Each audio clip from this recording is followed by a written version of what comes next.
നിങ്ങള് തെറ്റ് ചെയ്ത ദൈവം നിങ്ങളോട് ക്ഷമിക്കും. നിങ്ങൾ വീണ്ടും തെറ്റ് ചെയ്ത ദൈവം വീണ്ടും നിങ്ങളോട് ക്ഷമിക്കും. എന്നിട്ടും മനസാക്ഷിയില്ലാതെ നമ്മൾ വീണ്ടും തെറ്റ് ചെയ്താലോ? പിന്നെ ക്ഷമിക്കും. തെറ്റ് ചെയ്യുന്നു, ക്ഷമിക്കുന്നു, എല്ലാം കോംപ്രമൈസ്. പിന്നെ നിങ്ങൾ തെറ്റ് ചെയ്യാന്ന് വിചാരിക്കാം,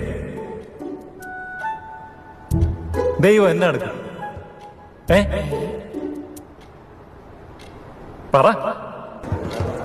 അപ്പൊ ആർക്കും അറിയത്തില്ല. അങ്ങേര് ഇനി എന്നെ എടുക്കാനാ? അങ്ങേര് അങ്ങനെ ക്ഷമിക്കും, അത്ര തന്നെ. പുള്ളിക്കത് മാത്രമേ അറിയത്തുള്ളൂ.